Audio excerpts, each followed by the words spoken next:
పరిష్కారం లేదు.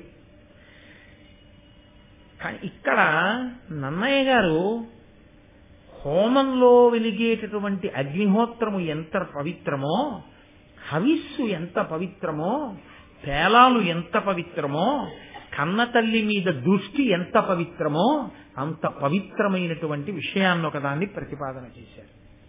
ఆయన అన్నారు, ఆ లలితాంగియందు హృదయంబులు దృష్టులు నిలిపి పాండు భూపాల తనూజ పంచకము పంచశరాహతి పొందే ఒక్కతన్ బాలిక తొల్లి ఏవురుకు భామినిగా సృజించి అన్న అయ్యాలరి బ్రహ్మ చేది పరమార్థము కాకది ఏలయుండగు. ధర్మరాజు గారున్నాడే, ఆయన ఎప్పుడూ ధర్మరాజు గారే. ఆయన అరణ్యవాసం దగ్గర నుంచి, ఆయన పుట్టి పెరిగిన దగ్గర నుంచి ఆదిపర్వం పరిశీలనం చేస్తున్నాం మనం. ఆయన కానీ, భీమసేనుడు కానీ, అర్జునుడు కానీ, నకులుడు కానీ, సహదేవుడు కానీ అందున తెచ్చింది అర్జునుడు మత్స్యయంత్రం కొట్టి. ఇప్పుడు ఆ పిల్ల ఇప్పటి వరకు కూడా ఎవరికి భార్య అవ్వాలి? అర్జునుడికి భార్య అవ్వాలి. అర్జునుడికి భార్య అయితే నకుల సహదేవులకి ఆమె ఏమవుతుంది? వదిన గారు అవుతుంది. వదిన గారు ఎవరితో సమానం? తల్లి గారితో సమానం. ఇది తెలియని వాళ్ళ నకుల సహదేవులు. పైన ఉన్న ధర్మరాజు గారికి భీముడికి ఏమవుతుంది? మరదలవుతుంది. మరదలు ఎవరితో సమానం? కూతురితో సమానం. ఇది తెలియని వాళ్ళ ధర్మరాజు గారు భీముడు. కానీ నన్నయ్య గారు ఇక్కడ ఒక గొప్ప విషయాన్ని చెప్తున్నారు. ఆమె వంక 5గురు ఇలా చూడగానే 5గురికి మన్మథతాపం కలిగింది. అలా కలగడం వెనకాతలే ఆశ్చర్యం ఉంది. 5గురికి ఒకటిని ఇల్లాలుగా సృజించినటువంటి బ్రహ్మగారి యొక్క కడు వేడుకైన క్రీడ. బ్రహ్మగారు అలా సృజించిన తరువాత, బ్రహ్మగారు అందుకే సృజించిన తరువాత 5గురి మనస్సులోనూ మన్మథబాణం పడకపోవడం అన్నది ఎలా జరుగుతుంది? అంతక మించి ఒక్క మాట అన్నయ్య గారు రాయలేదు. ఇప్పుడు 5గురి మనస్సులు మన్మథతాపమును పొందితే ధర్మరాజు గారు అన్నాడు, ఆయన గమనించలేనంత అమాయకుడు కాడు. ఇతరుల విషయాన్ని అలా అట్టే పెట్టండి. తనకే మన్మథతాపం కలిగిందని తాను తెలుసుకోనివాడు కాడుగా. ఆయన వెంటనే అన్నాడు, గురువచన స్థితి మనకే గురుకును ఇది పత్నిగా తగున్ కావున ఈ తరుణిని పరిగ్రహింతము స్థిరముగా గురువచనముండు తెరగేలయగున్. మనకి గురువచన స్థితి మనకే గురుకును ఇది పత్నిగా తగున్. మనం బయలుదేరుదాము అనుకున్నప్పుడే వ్యాస భగవానుడు మొట్టమొదట మన దగ్గరికి వచ్చి ఏం చెప్పాడు? నిన్న మీతో మనవి చేశాను నేను. అదేమిటి 5గురికి ఇల్లాలవడం ఏమిటి అన్న ఆలోచన వాళ్ళకప్పుడు రాలేదు అని చెప్పాను. ఇప్పుడు అంటున్నాడు ధర్మరాజు గారు, ఆనాడు వ్యాస భగవానుడు వచ్చి ఒక మాట చెప్పారు. ఆమె కారణ జన్మురాలు, ఆమె 5గురికి ఇల్లాలవుతుంది అని చెప్పారు. గురువాక్యం ఉత్తినే ఎందుకు పోతుంది? అంతటి మహానుభావుడైన వ్యాసుడి నోటి వెంట వచ్చిన మాట వేరుగా అయ్యే అవకాశం ఉంటుందా? అందుకే మన 5గురికి మన మహతాపం కలిగింది. కాబట్టి ఈమెని మన 5గురం కూడా వివాహం చేసుకుందాం.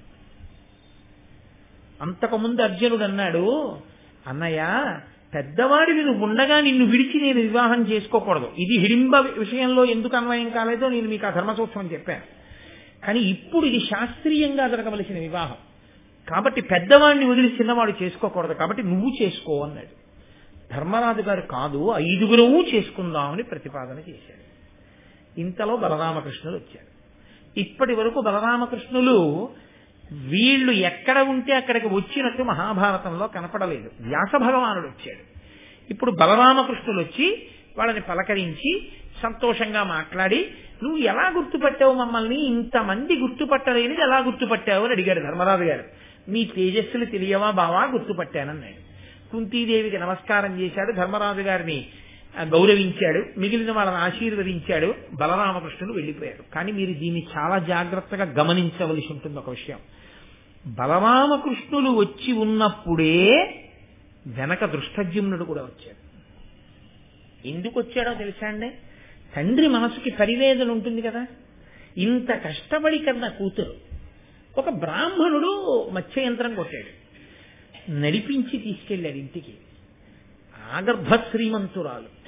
ఇటువంటి పిల్ల భిక్షాటన చేస్తాడో, మంత్రభాగం చదువుతాడో, ఏం చేస్తాడో తెలియదు. ఒక బ్రాహ్మణుడికి ఇల్లాలైంది. అసలు వాళ్ళెవరు, ఎక్కడుంటారు, వాళ్ళ స్థితి ఏమిటి కనుక్కురా. రాజు కదా, తనే చిన్నగా వెళ్ళి గూఢచారుల్ని పంపో నిలదీసి అడగలేడా? ఆ పిల్ల ఇంకా వాళ్ళ సొత్తు కాబట్టి తాను మొదట్లోనే నిలదీసేస్తే వెళ్ళి బాగుండదు. కాబట్టి గూఢచర్యాన్ని చేయించాడు. దృష్టద్యుమ్నుడిని పంపితే ఆయన కుమ్మరి ఇంట్లో వేరొక చోట నిలబడి గమనిస్తున్నాడు. ఆ తర్వాత దృష్టద్యుమ్నుడు తల్లితో వీళ్ళు మాట్లాడిన మాటలన్నీ చెప్తాడు. బలరామకృష్ణులు వచ్చిన విషయం మాత్రం చెప్పడు. అంటే బలరామకృష్ణులు రావడం కనపడలేదా దృష్టద్యుమ్నుడికి? మాటలు వినపడలేదా? వినపడలేదు, కనపడలేదు అని మీరు చెప్పవలసి ఉంటుంది. బలరామకృష్ణుల యొక్క దర్శనం పాండవులకు, కుంతికే పరిమితం చేశాడు ఆయన, భగవానుడు కనుక. అక్కడ ఆ దర్శనం ఒక్క వాళ్ళకి మాత్రమే తప్ప పక్కనే ఉన్న వీళ్ళ మాటలు మిగిలినవన్నీ వినపడ్డాయి దృష్టద్యుమ్నుడికి. అక్కడికి బలరామకృష్ణులు వెళ్ళారన్న మాట మాత్రం దృష్టద్యుమ్నుడు తండ్రితో చెప్పలేదు. తర్వాత అంటే వీళ్ళిద్దరూ రావడాన్ని ఆయన చూడలేదు అని మీరు నిర్ధారించవలసి ఉంటుంది. ఆ తరువాత బలరామకృష్ణులు వెళ్ళిపోయిన తర్వాత దృష్టద్యుమ్నుడు ఇంటికి వెళ్ళాడు. తండ్రి గబగబా ఎదురొచ్చి అడిగాడు, విరే వాళ్ళు ఎక్కడ ఉంటారా, ఏం చేస్తున్నారా చెప్పు అని అడిగాడు. ఆ ఇద్దరును కృష్ణనట్లొప్ప తోడ్కొని చని ఒక్క ముదుసలిసాని కడుపు మ్రొక్కి ఆ కన్యక మ్రొక్కించి మరి ఒక్క గౌరవవర్ణుండు పంప గడకతోడ నలుగురు భూసురనాథ గృహంబుల కరిగి భైక్ష్యము తెచ్చి అంత కూడు నుగిన అయ్యవ్వకు నొప్పించియున్న అయ్యవ్వయు ద్రౌపది నర్జి పిలిచి బలి విధానములకు బ్రాహ్మణాతిథులకు అన్న కాంక్షులైన అద్భగులకు అగ్రమిందు బుచ్చి అయ్యగ్రశేషంబు చెలువ 2 పాళ్లు సేయు మొనర వెడద ఉరంబున నన్నువ కడుపున దృఢ కఠిన తనువు గల ఆతనికి ఇందెడరనొక పాలు విట్టుము వడిన్ నాగాయుత బలంబువాడు ఆతడు అబలా. నాన్నగారు ఏమైందో తెలుసా? ఇక్కడ స్వయంవరం అయిపోయిన తర్వాత నేను వెనకాతలే వాళ్ళ వెంట వెళ్ళాను. ఇద్దరు తీసుకెళ్లారు కృష్ణని. వాళ్ళు కృష్ణ అని కదా అంటారు. ఇద్దరు తీసుకెళ్లారు. అర్జునుడే వాళ్ళకి తెలుసు, భీముడు కూడా చేరాడు పక్కన. ఇద్దరూ కలిసి ఒక కుమ్మరి ఇంట్లోకి వెళ్ళారు. అక్కడ ఒక ముసలి అవ్వ ఉంది. వీళ్ళు వెళ్లి నమస్కారం చేసి కృష్ణని కూడా నమస్కారం చేయమన్నారు. కృష్ణ కూడా నమస్కారం చేసింది. నమస్కారం చేసిన తర్వాత ఏదో కాసేపు మాటలు జరిగాయి. ఆ తరువాత ఆ అవ్వ అంది, వెళ్లి భిక్షాన్నం తిండిరా, తినాలి కదా అంది. నా చెల్లెలు అక్కడే కూర్చునుంది. వీళ్ళు వెళ్ళి భిక్షాన్నం పట్టుకొచ్చారు నాన్నగారు. పట్టుకొచ్చి అక్కడ పెట్టారు. పెట్టి ఆ అవ్వకి చూపించితే అవ్వ ద్రౌపదీదేవిని పిలిచి అమ్మా, ఇందులో కొంత అన్నాన్ని తీసి, అదిగో ఎవరైనా ఇంటికి అతిథులు వస్తారు, లేకపోతే అంగవైకల్యం ఉన్న వాళ్ళు ఉంటారు, అన్నం సంపాదించుకోలేని వాళ్ళు, వాళ్ల కొరకు భూత బలి అంటే పక్షులు జంతువులు మొదలైనవి తినడానికి ముందు కొంత అన్నం తీసి పక్కన పెట్టాయి. ఇది వైదిక ప్రక్రియ. పిడస కట్టి పెట్టకూడదు, విస్తళ్ళంలోంచి తీసి ముందు తీసి పెట్టి తినాలతాను. వేదం అలాగే చెప్పింది. కాబట్టి తీసి పక్కన పెట్టి మిగిలిన అన్నాన్ని 2 భాగాలు చేయి. ఒక భాగం 10,000 ఏనుగుల బలం కలిగిన వాడు ఈ అబ్బాయి, వీడికి పెట్టేయి. మిగిలిన అన్నం వాళ్ళ నలుగురికి పెట్టు. వాళ్ళు నలుగురు తినగా మిగిలిన అన్నం ఉంటుంది చూసావా, అది నువ్వు నేను తింటాం అంది. అంటే చెల్లెలు మారు మాట్లాడకుండా భిక్షాన్నాన్ని పరమ సంతోషంగా కొంత తీసి పక్కన పెట్టి అలాగే సగం చేసి సగం ఒకడికి పెట్టింది, మిగిలిన సగం నలుగురికి పెట్టింది. వాళ్ళు తినగా మిగిలినది అంటే అప్పటికే కుంతీదేవి పాండవులు నిర్ణయానికి వచ్చేశారు. ఆమె తమ 5గురి భార్య అని. కుంతీదేవి 5గురికి భార్య, తనకి కోడలు అని కుంతి నిర్ణయానికి వచ్చారు. వాళ్ళ 5గురు తినగా మిగిలినటువంటి భుక్త శేషాన్ని చెల్లెలు తింది. తిన్న తర్వాత ఏమైందో తెలుసా?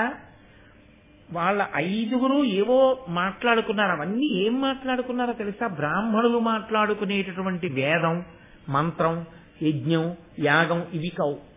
వ్యూహాలు ఎలా పన్నాలి, శత్రువుల్ని ఎలా భేదించాలి, ఏ అస్త్రం ఇప్పుడు ఎలా ప్రయోగించాలి, ఇవన్నీ మాట్లాడుకున్నారు వాళ్ళు. మాట్లాడుకున్న తర్వాత పడుకోబోయే ముందు పడకలు వేయమన్నారు. అంటే అత్తగారు కుంతీదేవి పిలిచి చెల్లెల్ని, అమ్మ దర్భలు పట్టుకొచ్చి వెయ్యండి అంటే దర్భలు వేసింది చెల్లి. వీళ్ళ 5గురు పడుకున్నారు. వీళ్ళ 5గురి కాళ్ల కట్టున చెల్లి పడుకుంది కటిక నేల మీద. ఇది నాన్నగారు నేను చూసింది అని చెప్పాడు. ఇప్పుడు మీరు చాలా జాగ్రత్తగా గమనించాలి సుమండి, నన్నయ్య గారు దీన్ని ఎందుకు ఇచ్చారో.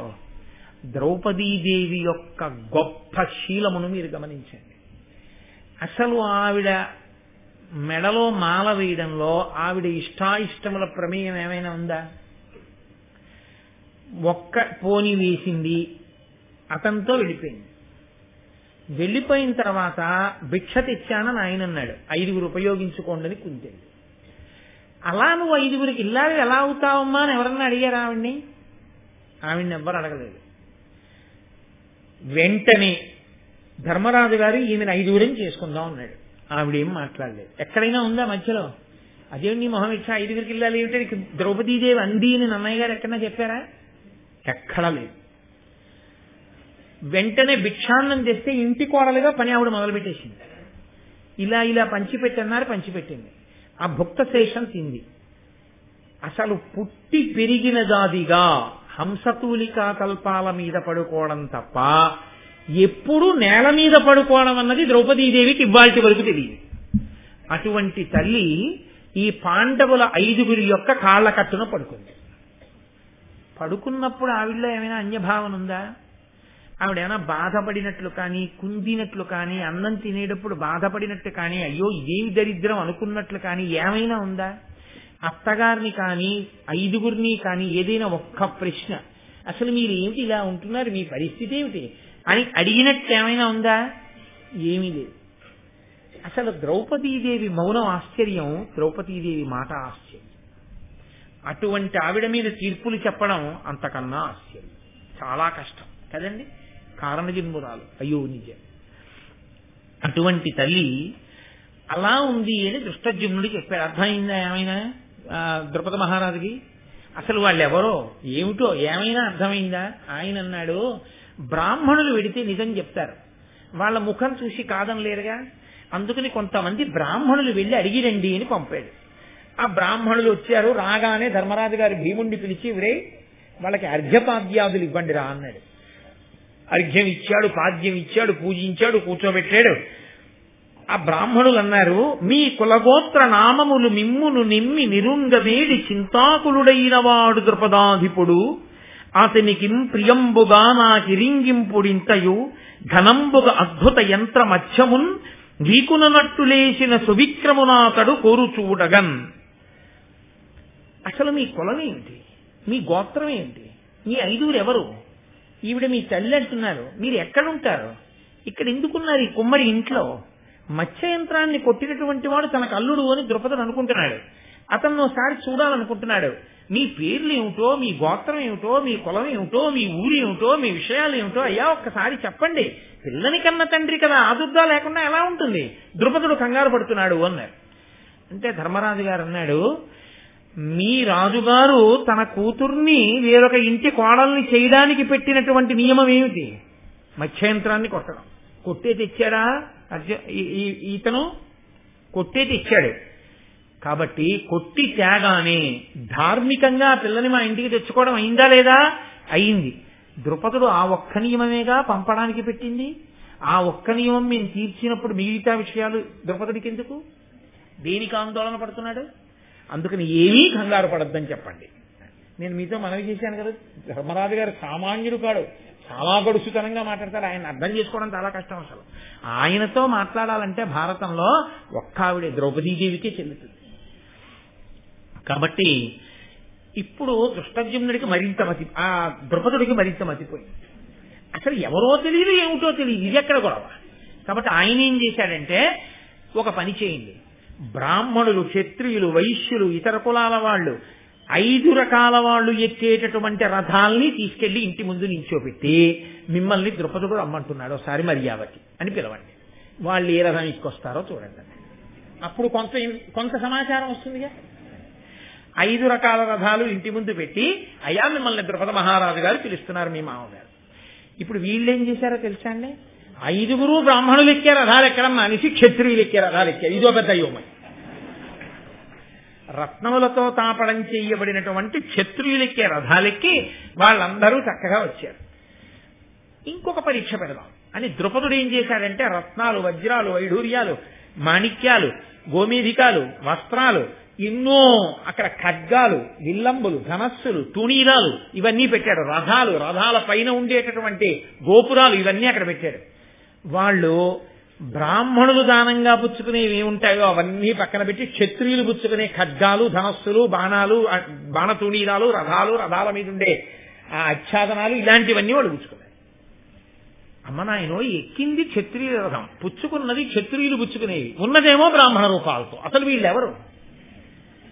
ఇక వీళ్ళని చిన్నగా అడిగి తెలుసుకోవడం వినా మనం తెలుసుకోగలిగింది లేదనిపించింది ద్రుపదుడికి. వీళ్ళని కూర్చోబెట్టి, కుంతీదేవిని కూర్చోబెట్టి, ఉన్న వాళ్ళలో పెద్దవాళ్ళ కనపడుతున్నాడని ధర్మరాజు గారిని అడిగారు, అయ్యా మీ 5 ఎవరు అసలు, దయచేసి తెలియచేయండి అని. ఇప్పటి వరకు లక్క ఇంట్లో కాలిపోయిన తర్వాత తనంత తాను తెలుసుకున్నవాడు కృష్ణ భగవానుడు. తనంత తాను ధర్మరాజు గారు చెప్తున్నది ద్రుపదుడికి. పిల్లనిచ్చిన మామగారు కదండి, మామగారు ఆందోళన పడకూడదు. ఆయన పితృపంచకంలో ఒకడు ధర్మం కాబట్టి వెంటనే దానికి పరిష్కారం చూపించవలసి ఉంటుంది. కాబట్టి ధర్మరాజు గారు అన్నాడు, క్షత్రియులము. చాలా మొదటి అనుమానం తీరిపోయింది. పాండుప్రియపుత్రులము అంతే ఎగిరి ఎత్తేశాడు ద్రౌపది మహారాజు. ఎందుకనంటే అమ్మయ్యా, ఏ 5 బతికుండాలని కోరుకుంటున్నారో ఆ 5 ఉన్నారన్నమాట. పాండుప్రియపుత్రులము ఏ నగ్రజుండ, నేనే పెద్దవాణ్ణి ధర్మరాజుని. భూనుతులు మరుత్పుత్రార్జునయము అమల చరిత్రులు నలుగురు వీరరిందములిందున్. లోకాలన్నింటినీ గెలవగలిగినటువంటి విమలమైన చరిత్ర కలిగిన మిగిలిన 4 ఇదిగో భీముడు, అర్జునుడు, నకులుడు, సహదేవుడు. చాలా ఈ మాట వినగానే ఆయన చాలా సంతోషపడిపోయి, అదిగో మత్స్యయంత్రం కొట్టినవాడు, ఇక్కడ కూర్చున్నవాడు, నల్ల కలువల తేజస్సున్నవాడు ఈ పిల్లాడే, వీడే నా అల్లుడని పొంగిపోయి అర్జునుణ్ణి చూసుకుని, సుత్రామపుత్రుడు, అభిజన పాత్రుండు, విచిత్ర వీర్యు పౌత్రుడు, శుభచారిత్రుడు ఈ విజయుడు, మత్పుత్రికి వరుడయ్యే ఎట్టి పుణ్యోదయమో.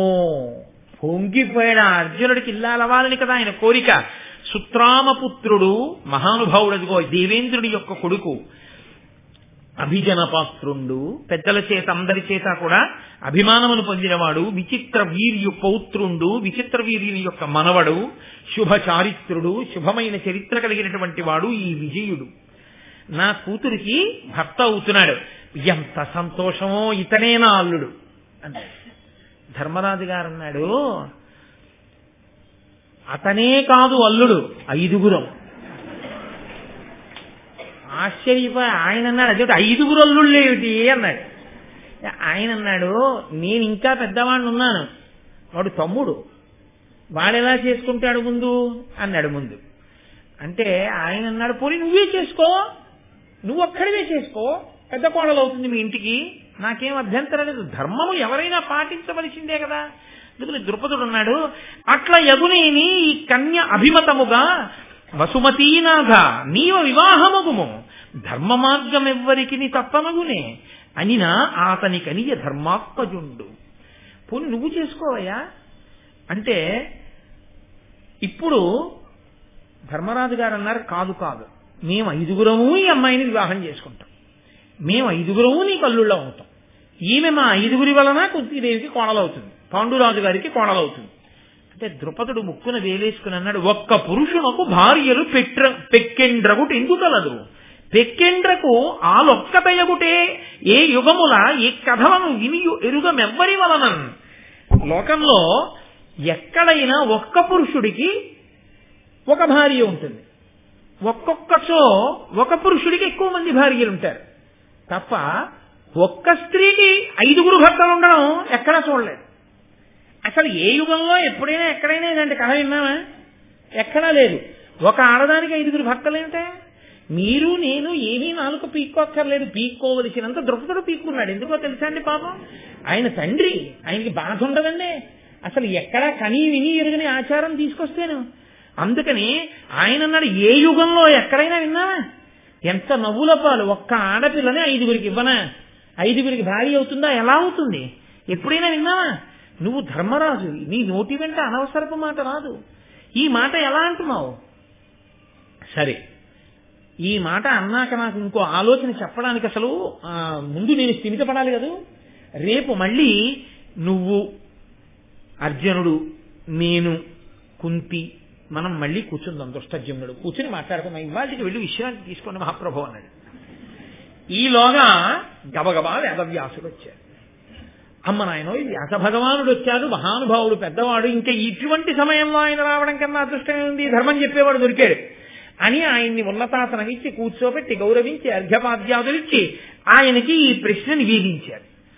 నివేదించి, అయ్యా వీళ్ళు 5గురు చేసుకుంటామంటున్నారు నా ఒక్క కూతుర్ని, అందున ఎవడో అన్నమాట కాదు, సాక్షాత్ ధర్మరాజు అంటున్నాడు, నేనేం చెయ్యాలని అడిగాడు. అంటే ధర్మరాజు వ్యాసుడికి నమస్కరించి అన్నాడు, నగియును బొంకునందు వచనంబు అధర్మమునందు చిత్తమున్ తగులదు నాకు ఎన్నడును ధర్మవశ్యము అట్ల కావునన్ వగవక మాకు ఏవురకు వారిజలోచన కృష్ణ నీదగుందగదను నీ విచారములు తక్కి వివాహమునర్పు మొప్పుగన్ నగియును బొంకునందు వచనంబు.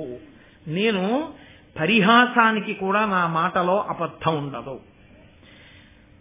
అధర్మమునందు చిత్తము, నా మనస్సు ఎన్నడూ అధర్మమునందు నిలబడదు. కాబట్టి నా నోటి వెంట మాట వచ్చినా, నా మనసులో ఆలోచన వచ్చినా అది ధర్మమే. ధర్మము కాని ఆలోచన, ధర్మము కాని మాట పరిహాసానికి కూడా నాకు రాదు. కాబట్టి నేను ఏదన్నానో అది సత్యం. కాబట్టి ఈమె 5గురికి భార్య కావలసింది. కాబట్టి ఈమెని మేము 5గురము చేసుకుంటాం. ఇతప్పురం ఎప్పుడు వినలేదు అంటున్నావు కదూ, ఒక్క ఆడది అనేక మందికి భార్య కావడం. గౌతముని వంశంలో జటిల అనబడేటటువంటి ఆడపిల్ల పుట్టింది. ఆమెని 7గురు ఋషులు ఒక్కతిని భార్యగా చేసుకున్నటువంటి దృష్టాంతం ఉంది. దాక్షాయణి అని ఒక మునికన్యక, ఆమెని 10 మంది ప్రచేతసులు వివాహం ఆడారు.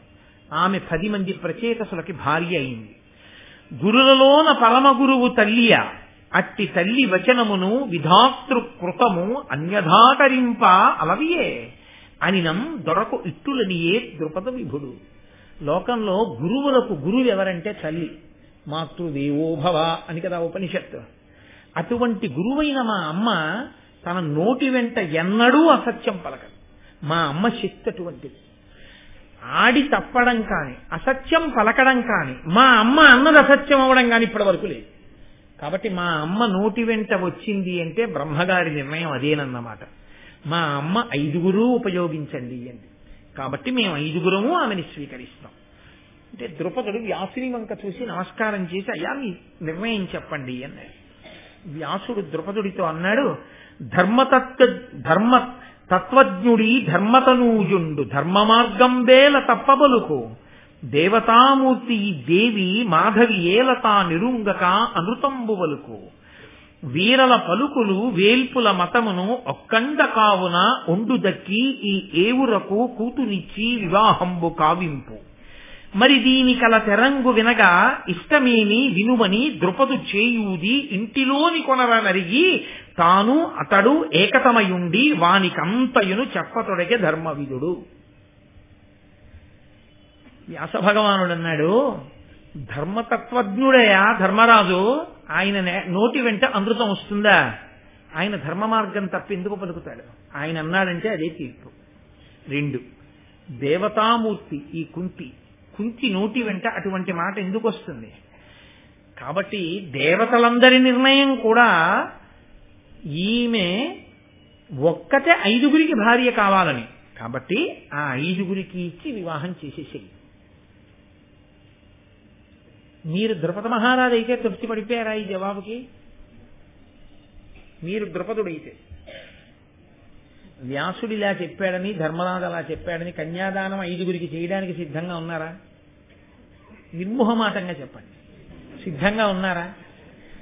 వ్యాసుడు చెప్పాడని, ధర్మరాజు చెప్పాడని, నేనే ద్రుపదుడైతే, ఆడైనా మగైనా కన్యాదానం చేసేస్తానండి అన్నవాళ్ళు, 5గురికి ఇచ్చి పెళ్లి చేసేస్తానన్న వాళ్ళు ఎవరో చెయ్యొద్దండి. ఎవ్వరూ చేయడానికి సిద్ధంగా లేరు. అలా లేకపోవడం సహజం. ఎందుకో తెలుసా అండి? ఆడపిల్ల తండ్రి ఆడపిల్ల తండ్రి. లోకంలో లేని ఒక విచిత్రమైన ఆచారాన్ని ఎలా తీసుకొచ్చి ఎప్పుడో ఎక్కడో ఏదో కోటికొక్క విషయంలో జరిగింది అన్న దాన్ని ప్రమాణంగా తీసుకుని తన కూతుర్ని 5గురికి ఇచ్చి వివాహం ఎలా చేస్తాడు? కాబట్టి ఆయన తృప్తి పడలేదు. అది గమనించాడు వ్యాస భగవానుడు. గమనించి, నీకు నేను ఒక పెద్ద రహస్యం చెప్తాను, వీళ్ళెవ్వరూ ఉండకూడదు, వీళ్ళ ముందు చెప్పను, దా లోపలికి వెళ్ళి మనం చెప్పుకుందాం అని. అంటే ఇప్పుడు నేను మీ ముందు చెప్పనని కాదు అని ద్రుపదుడిని ఒక్కడిని చెయ్యి పట్టుకుని అంతఃపురంలోకి తీసుకెళ్లి ఎవ్వరూ లేకుండా తలుపులు వేసేసి, విను, ఇప్పుడు చెప్తాను అసలు రహస్యం ఏమిటో, ఎందుకు ఈమె 5గురికి భార్య కావాలో చెప్తాను, జాగ్రత్తగా విను అని చెప్పడం మొదలెట్టాడు. మీరు కూడా జాగ్రత్తగా వినవలసి ఉంటుంది. ఈమె ఒకానొక జన్మలో బ్రాహ్మణ పడుచు. ఈమె పేరు ఇంద్రసేన. ఈమె భర్త పేరు మౌద్గల్యుడు. ఆయన ఒక గొప్ప ముని, గొప్ప తపశ్శక్తి సంపన్నత కలిగినటువంటి వాడు. కానీ కుష్ఠరోగి. ఆయనకి శరీరం అంతా కుష్ఠవ్యాధి వచ్చి చర్మము ఎముకలు మాత్రమే మిగిలి, ఎప్పుడూ ఒంట్లోంచి నిత్తురు చీము కారుతూ పొల్లటి కంపు కొడుతూ ఉంటాడు. నోరు కూడా దుర్వాసన వస్తూ ఉంటుంది. వేళ్ళు కుష్ఠవ్యాధి తినేయడం వల్ల ముక్కలు ఊడి పడిపోయాయి. దానికి తోడు అతి కోపిష్టి, చాలా కోపిష్టివాడు. ఆయనకి భార్య ఈ ఇంద్రసేన. ఈమె మహాపతివ్రత. ఆమె భర్తనే దైవంగా భావించిందంతే. కాబట్టి ఆమె అన్నం తిన్నా కూడా భర్త తినగా మిగిలినది ఏది ఉందో అదే తినేది ఆ కంచంలో. ఒక రోజున భర్త మౌద్గల్యుడికి అన్నం పెట్టింది. ఆయన భోజనం పూర్తయిపోయింది. భోజనం పూర్తయిపోయిన తర్వాత ఆ మిగిలిన అన్నాన్ని తిందామని ఆ శేషాన్ని ఈవిడ తినడానికి కూర్చుని తింటోంది. ఎలా? పరమ ప్రీతితో. ఎందుకనంటే ఆయన తిన్న అన్నంలో ఆయన వేళ్లకున్న చీము నెత్తురు కలుస్తాయి. అయినా ఆవిడ పరమ ప్రీతితో తింటోంది. ఆవిడ పాతివ్రత్యం అటువంటిది. ఆ తింటున్నప్పుడు ఆ మౌద్గల్యుని యొక్క వేలు మొక్కొకటి ఊడి అందులో పడిపోయింది ఆ కుష్ఠరోగం వల్ల. ఆవిడ, అయ్యో ఇది భర్త వేలు మొక్క ఊడిపోయిందని చెప్పి ఆ వేలు తీసి పక్కన పెట్టింది. ఆ పక్కన పెట్టినప్పుడు ఎవరికైనా మనసులో వికారం కలుగుతుంది, ఎవరికైనా అనిపిస్తుంది. ఆవిడ అలా అనలేదు. ఆవిడ పాతివ్రత్య శక్తి అటువంటిది. కాబట్టి ఆవిడ పరమ ప్రీతితో వేలు పక్కన పెట్టి అన్నం తింది. అది చూశాడు మౌద్గల్యుడు. నీకు అనితర సాధ్యమైన పాతివ్రత్యం ఇది. భర్త కుష్ఠరోగం వచ్చిందని నీకు బాధపట్టలేదు. నువ్వు అంత ప్రీతితో నన్ను సేవించావు, పైగా నేను కోపిష్టివాణ్ణి, అయినా నువ్వు నన్ను అనుగమించావు. నీకేం కావాలో కోరుకో అన్నాడు. మీరు ఇందులో తప్పు పట్టడానికి ఏమి ఉండదు. యథార్థానికి అతిగా ఆలోచించడానికి అంతకన్నా ఉండదు. ఆమె భర్త కుష్ఠరోగ పీడితుడై ఎముకలు చర్మంతో మిగిలి ఉన్నవాడిన్నాళ్ళు. ఆమె అంది, మీరు తపశ్శక్తి సంపన్నులు కనుక దివ్యమైన రూపాన్ని పొంది నాకు చాలా కామాతురతతో ఉన్నదాన్ని నేను. కాబట్టి అది భర్తకి చెప్పడంలో దోషం ఏమింది? సహృదయంతో స్వీకరించాలి. కాబట్టి మీరు 5 రూపములు ధరించండి, దివ్యమైన రూపములు. నేను ఎటు చూసినా మీరు దివ్యమైన భవ్యమైన రూపంతో కనపడాలి. ఇన్నాళ్ళు ఇలాగే చూశాను. 5 రూపాలతో మీతో కలిసి నేను మంచి మంచి వనములలో నదీ తీరములలో విహరించాలనుంది అంది. ఆయన అన్నాడు, నువ్విన్నాళ్ళు నన్ను అనుగమించినందుకు, నా పరీక్షకి నిలబడగలిగినందుకు నిన్ను అలాగే అనుగ్రహిస్తానని 5 దివ్యమైన రూపములను పొందాడు.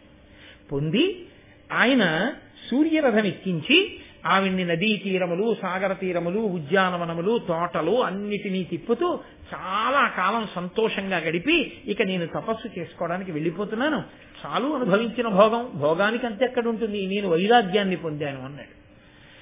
ఆవిడ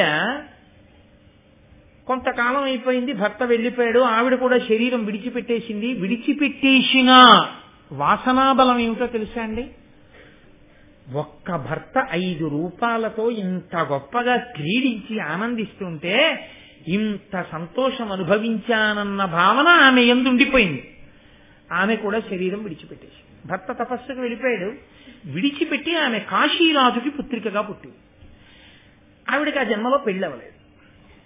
పైగా గత జన్మలో ఉండిపోయినటువంటి వాసనాబలం ఉండిపోయింది. ఆ కామాతురత ఇంకా ఆమె యందు తృప్తి పొందలేదు.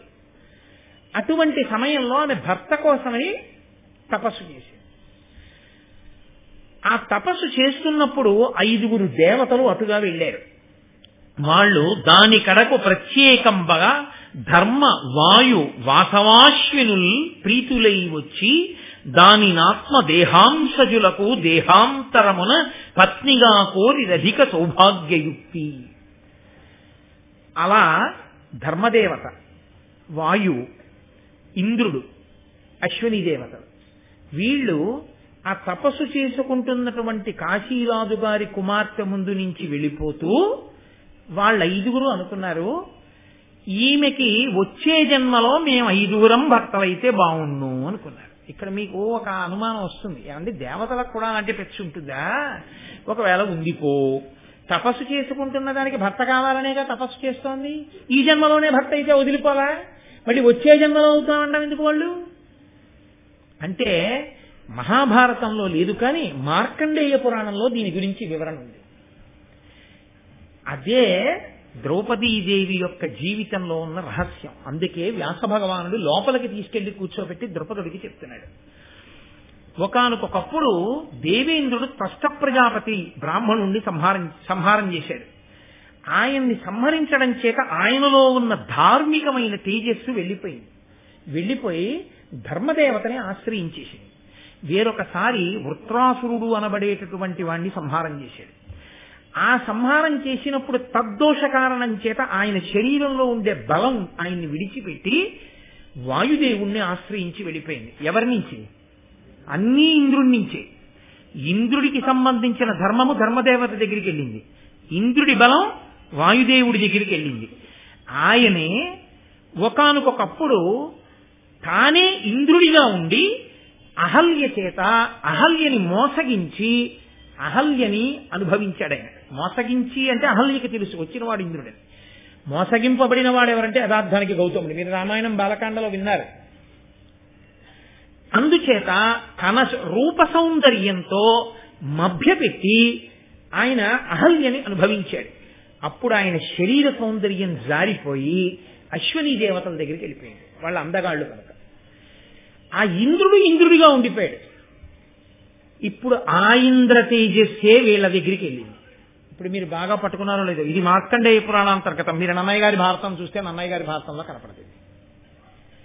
కాబట్టి ఒకే ఇంద్రుని యొక్క తేజస్సు ధర్మదేవత దగ్గరికి వెళ్ళింది, ఒకే ఇంద్రుని తేజస్సు వాయుదేవుని దగ్గరికి వెళ్ళింది, ఒకే ఇంద్రుని తేజస్సు అశ్విని దేవతల దగ్గరికి వెళ్ళింది. ఒకే ఇంద్రుడుగా ఉండిపోయాడు. వీళ్ళ 5 వెనక నడిపించేటటువంటి ఈశ్వరుడు ఒకడు ఉన్నాడు. ఈ 5 శక్తులే ఆ అమ్మాయి ముందు నుంచి వెడుతున్నాయి. వాళ్ళకి ఆ జన్మలో అవ్వాలనిపించకుండా వచ్చే జన్మలో అవ్వాలనిపించడమే పరదేవతానుగ్రహం. వాళ్ళనుకున్నారు ఈమెకి మేము 5 వచ్చే జన్మలో భర్తలం అవ్వాలి అనుకున్నారు. ఇప్పుడు నాకు ఒకటి చెప్పండి, ఇంద్రుని యొక్క ధర్మాంశ ధర్మదేవత దగ్గరికి వెళ్ళి ఇంద్రుడు మళ్ళీ ధర్మరాజుగా పుట్టాడు. ఇంద్రుడి యొక్క బలం వాయుదేవుడి దగ్గరికి వెళ్ళి మళ్ళీ భీమసేనుడిగా పుట్టాడు. ఇంద్రుడి యొక్క తేజస్సు ఇంద్రుడి దగ్గరే ఉండి ఇంద్ర తేజస్సుగా అర్జునుడిగా పుట్టాడు. ఇంద్రుడి యొక్క సౌందర్య తేజస్సు అశ్విని దేవతల దగ్గరికి వెళ్ళి ఇంద్రాంశగా, అశ్విని దేవతల తేజస్సుగా నకుల సహదేవులుగా వచ్చారు. 5 కనపడుతున్నాయి. అవన్నీ కలిపి ఇంద్రాంశలైనప్పుడు కలిసి ఉన్నది ఒక్క ఇంద్రుడేనా కాదా? పైకి 5 కనపడుతున్నది ఒక్కరే. ఈ ఒక్కరేని ఎక్కడ నిర్ధారింపబడింది? మీరు మార్కండేయ పురాణాన్ని ఆధారం చేసుకుని చెప్పేస్తున్నారా భారతాన్ని? భారతంలో కూడా ఇంకా ఎక్కడైనా నిరూపణమైందా ఈ జన్మ లోపల? అయింది. ఎక్కడైందో తెలుసా అండి? ఇది నేను చెప్పడం కాదు, సాక్షాత్తు వ్యాసుడు చెప్తున్నారు. ఆయన అన్నారు, ఈ పిల్ల తపస్సు చేస్తోంది కదూ, తపస్సు చేస్తున్నప్పుడు ఆమెకి పరమశివుడు ప్రత్యక్షమయ్యాడు. ప్రత్యక్షమైతే ఏం కావాలని అడిగాడు. అడిగితే ఈవిడండి భర్తని పొందాలన్న ఆతురతతో భర్త కావాలి, భర్త కావాలి, భర్త కావాలి, భర్త కావాలి, భర్త కావాలని 5 మాటలండి. 5 మార్లు అన్నావు కనుక 5గురు భర్తలకి ఇల్లాలి అవుతావు అంటే వెంటనే ఆ పిల్ల ఏమందో తెలుసా అండి, చాలా సంతోషం అనలేదు. ఆమె అంత అమాయకురాలు కాదు, ఆమె 5గురికి ఇల్లాలవడానికి ఇష్టపడింది కాదు. ఆవిడ ఏమందంటే, సతికి ఒక్కరుండపతిగాక ఎందును పతులు పలువురవుట కథల కలదే లోకనాథ ఇట్టి లోక విరుద్ధంపు వరము వడయా అమరవరదయొల్ల. మహానుభావ, ఒక ఆడదానికి ఒక్కడే భర్త, ఒక భర్తకి చాలా మంది భార్యలు ఉండడం లోకంలో ఉంది. కానీ ఒక భార్యకి అనేక మంది భర్తలు ఉండరు. నాకు వద్దా వరం, నేను పుచ్చుకోను, నాకు 5గురు భర్తలు అక్కర్లా, నాకు ఒక్కడే భర్త కావాలని. అంటే నన్నయ్య గారి యొక్క మహాభారతంలో ఏమనుందో తెలుసా అంటే, రుద్ర శబ్ద ప్రయోగం చేశారు. రుద్రుడన్నాడు అన్నారు. వెంటనే రుద్రుడు ఏమన్నాడంటే, నా వచనంబున నీక ఏవురు పతులందు ధర్మవు వెడపకయుండున్ కావున ఇట్టి వరం విందీవరదల నేత్ర ఇచ్చితి విజయతోన్. 5గురికి ఇల్లాలివైతే ఏమవుతుందని నీ బెంగ, నీ ధర్మం పోతుందని కదూ. 5గురికి ఇల్లాలివైనా నీ ధర్మం పోదు. నా వాక్కు ఏమిటి నీకు అభ్యంతరం అని అడిగాడు. ఆవిడండి ఇది ఎలా సంభవం అనుకుంది. కానీ మీరు ఇక్కడ ఒక్క విషయాన్ని బాగా గుర్తుపట్టవలసి ఉంటుంది. ఈ వరం ఇచ్చిన వాడు రుద్రుడు. రుద్ర శబ్దానికి వైదికంగా వేదపరంగా యజుర్వేదపరంగా అర్థం ఏమిటో తెలుసా అంటే, రుద్ర అన్న శబ్దానికి యథార్థమైనటువంటి అర్థం రుత్యా ధర్మానవలోకయతి ప్రాపయతివా ప్రపయతీతివా ఇది రుద్ర. ఆయన రుత్యా ధర్మానవలోకయతి, వేదము చేత ధర్మమును లోకానికి చెప్పేవాడు. ఆ ధర్మం పట్టుకోగలిగిన శక్తిని నీకు ఇచ్చేవాడు. ధర్మాన్ని చూపిస్తాడు. ధర్మాన్ని పొందేటట్టు, ఎప్పుడూ ధర్మమునందు మనసు ఉండేటట్టు చేసేవాడు ఎవరో తెలుసా అండి? పరమేశ్వరుడు, పరమశివుడు, రుద్రుడు. అందుకే ఎవరు ఎప్పుడూ అభిషేకం చేస్తారో, రుద్రాధ్యాయాన్ని రోజు పారాయణ చేస్తారో అటువంటి వారి మనసు ధర్మమునందు నిలబడుతుంది. ఒకానొకప్పుడు శృంగగిరి పీఠాధిపతులు చంద్రశేఖర భారతీ స్వామి గారు ఈ మాట చెప్పారు. భార్యకు ఒంట్లో బాగులేదని ఒక ఆయన వస్తే, రుద్రం ఇక్కడ పారాయణ చేసేసి నువ్వు ఇక్కడ కూర్చుని ఇక్కడే భార్యకి తీర్థం ఇస్తున్నానని విడిచిపెట్టు, అక్కడ నీ భార్య మీ ఊళ్ళో స్వస్థత పొందుతుందన్నారు. అలాగే పొందింది ఆవిడ. కాబట్టి ఆయన ధర్మమును పొందించువాడు. కాబట్టి ఇప్పుడు ఆయనే చెప్పాడంటే ఆ ధర్మానికి తిరుగులేదు. కానీ ఆవిడేమందో తెలుసా అండి, 5గురు భర్తలకి ఇల్లాలినైనప్పుడు కొన్ని ప్రమాదములుంటాయి. మీరు విశాల హృదయంతో దీన్ని అర్థం చేసుకోవలసి ఉంటుంది నేను చెప్పే మాటని. ఒకటి, నేను ఒక భర్త చేత అనుభవింపబడినప్పుడు 2వ భర్త దగ్గరికి వెళ్ళినప్పుడు నేను కన్యని కాను. ఏ భర్త అయినా కన్యని భార్యగా స్వీకరించి తాను భార్యను చేసుకుంటాడు. నేను ఒకరికి భార్యనవగానే 2వ వారి దగ్గరికి వెళ్ళినప్పుడు నాకు కన్యాత్వం ఉండదు. అప్పుడు నా పతి పట్ల నా ధర్మం తప్పుతుంది. కాబట్టి నేను 5గురు పతుల దగ్గర నా కన్యాత్వము పోకూడదు వివాహం దగ్గర నుంచి. 2, పతి సేవా భాగ్యంలో నేను 5గురిని అదే మనసుతో సేవించగలదానై ఉండాలి. 3, ఒక భర్త దగ్గర ఉన్నప్పుడు మాత్రమే కామ ప్రచోదనం, ఒక భర్త దగ్గర ఉన్నప్పుడు కామమునందు విముఖత ఉంటే ఆ భర్త ఇబ్బంది పడతాడు. కాబట్టి 5గురి యందు నాకు సమానమైన కామాతురతని పొంది ఉండాలి. నేను ఎప్పటికీ ముత్తైదువుగా ఉండాలి. అంటే 5గురు భర్తలలో ఏ ఒక్కడూ పడడానికి వీల్లేదు. కాబట్టి నేను ముత్తైదువుగా ఉండాలి. అందుకే స్వర్గారోహణ పర్వంలో అందరికన్నా ముందు ద్రౌపది పడిపోయింది. కాబట్టి ఈ 5 నాకు నువ్వు ఇస్తే నేను 5గురికి ఇల్లాలనవడానికి అంగీకరిస్తాను. అప్పుడు శివుడు ఏమన్నాడో తెలుసా అండి, అలాగే నువ్వు అడిగినవన్నీ నీకు ఇస్తున్నాను, నువ్వు వెళ్ళి గంగా తీరంలో నిలబడు, ఇంద్రుడు వస్తాడు తీసుకురా. ఇప్పుడు ఆవిడ వెళ్ళి గంగా తీరంలో నిలబడింది, ఇంద్రుడు వస్తే తీసుకెడదామని. ఆ ఇంద్రుడు బ్రహ్మగారి దగ్గరికి వెళ్ళాడు. ఎందుకు వెళ్ళాడో తెలుసా అండి, యమధర్మరాజు గారు నైమిషారణ్యానికి వచ్చి చాతుర్మాస్యం ఆయన అక్కడికి వచ్చి సత్రయాగం మొదలుపెట్టాడు. ఆ సత్రయాగం పూర్తయితే కానీ మళ్ళీ ఆయన అక్కడికి వెళ్ళడు. యాగదీక్షలో ఉన్నవాడు పీటల నుంచి లేచి ఇతర పనులు చేయకూడదు. కాబట్టి ఆ యాగదీక్షలో ఉన్నాడు కాబట్టి ఊరూరా వెళ్ళి కనబడ్డ వాళ్ళందరినీ ఉసురు తీయడు ఆయన. కాబట్టి లోకంలో ఎవడు చచ్చిపోవడం మానేసి దీర్ఘాయుష్మంతులు అయిపోయి పాపాలు పెరిగిపోతే ఇంద్రుడు దేవతలు వెళ్ళి దేవతలకి మనుషులకి తేడా లేకుండా పోయింది. వాళ్ళు మరణం లేకుండా ఉన్నారు, మేము మరణం లేకుండా ఉన్నాం, పాపం పెరిగిపోతోంది, ఎలా అని అడిగారు. అడిగితే బ్రహ్మగారు అన్నారు, ఒక పెద్ద చమత్కారం జరగబోతోంది. యమధర్మరాజు గారి అంశ కూడా భూమి మీదకి ఇంద్ర తేజస్సులతో కలిసి వెడుతుంది, ఇంద్ర తేజస్సుగానే వెడుతుంది. వెళ్ళి ఆ 5గురు ఎవరున్నారో ఆ 5గురు యమధర్మరాజు గారు చెయ్యవలసిన పనిని చావు లేకుండా భూమి మీద మిగిలిపోయిన వాళ్ళందరినీ వాళ్ళు చక్కబెట్టి చంపేస్తారు, పాపం పెంచిన వాళ్ళని. కాబట్టి వాళ్ళు ఎడుతున్నారులే, బెంగబెట్టుకోకండి, మీరు వెళ్ళిపోండి. ఈ మాటలు విన్నటువంటి ఆయన వచ్చేస్తున్నాడు ఇంద్రుడు. ఇప్పుడు ఇంద్రుడు వస్తుంటే ఈవిడ గబగబా వెళ్ళి ఏమండి ఇంద్రుడు గారు మిమ్మల్ని శివుడు రమ్మన్నాడు రండి అంది అనుకోండి, చావగలబా నువ్వు ఎవరంటాడు కదా. ఏదో ప్రత్యేకత ఉండాలి, ఉంటే కానీ అసలు ఇంద్రుడు ఆగడు. ఇంద్రుడంటే సామాన్యుడు కాడు. కాబట్టి ఆవిడ గంగానది మీద ఆకాశంలో నిలబడి ఆవిడ కన్నుల వెంట బిందువులు పడుతుంటే అన్ని వేళలా ఏడుపని మీరు అనుకోకూడదు. కంటి వెంట నీటి బిందువులు పడడం యోగమనందు కూడా పడతాయి.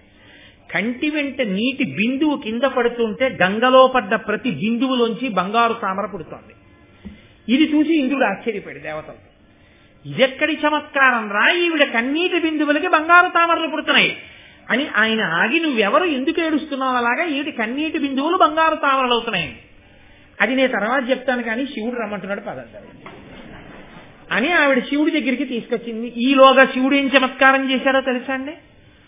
ఆయన ఒక నవయవ్వనంలో ఉన్నటువంటి పిల్లవాడిగా మారిపోయి ఒక మంచి యవ్వనంలో ఉన్నటువంటి ఒక తరుణిని పక్కన కూర్చోబెట్టుకుని ఆవిడితో కలిసి విలాసంగా ఆడుకుంటున్నాడు.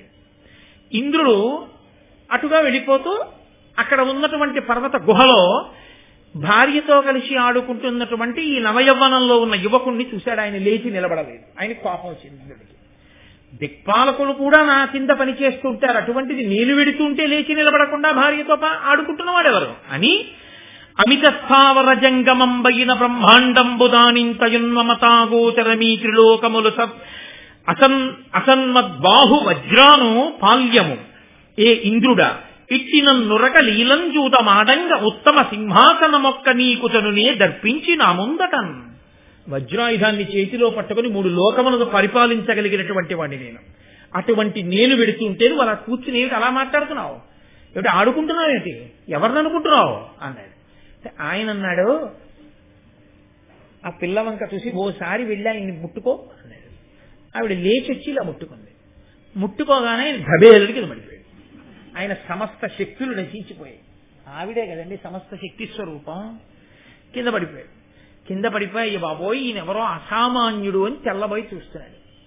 శివుడు అన్నాడు, నేనెవరో నువ్వెవరో ఈ విషయం తర్వాత, నేను అనుజ్ఞనిస్తున్నాను, లేచి అదిగో అక్కడ ఆ కొండకి బిలం రంధ్రం ఉంది, ఆ రంధ్రం దగ్గర ఉన్న రాయిని పక్కకి తోసి లోపలికి చూడు అన్నాడు. ఆ ఇంద్రుడు గబగబా వెళ్ళి ఏమిటిదంతా చాలా చమత్కారంగా ఉంది, ఆవిడ ముట్టుకోవడం ఏమిటి, నా శక్తి పోవడం ఏమిటి, నీ కింద పడిపోవడం ఏమిటి, ఆ కొండ రాయిని తప్పించి చూడమంటున్నాడు ఏమిటని వెళ్ళి రాతిని పక్కకి తోసి లోపలికి చూశాడు. తెల్లబోయాడు. అన్ని విధాలా తాను ఎలా ఉంటాడో అలాగే ఉండి అలాగే పుష్పహారాలు వేసుకుని అలాగే కిరీటాలు పెట్టుకుని అంతకు ముందు ఇంద్ర పదవిని అధిగతించినటువంటి 4 ఇంద్రులు ఆ గుహలో కూర్చున్నారు. విశ్వభుత్, భూతదామ, శిబి, శాంతి అనబడేటటువంటి 4. ఈ పేర్లు అన్నయ్య గారి భారతంలో లేవు, నేను ఇతర వ్యాఖ్యానాల్లోంచి తీసినవి. కాబట్టి ఆ 4 ఇంద్రులు ఆ గుహలో కూర్చుని ఉన్నారు. ఆయన చూసి తెల్లబోయాడు.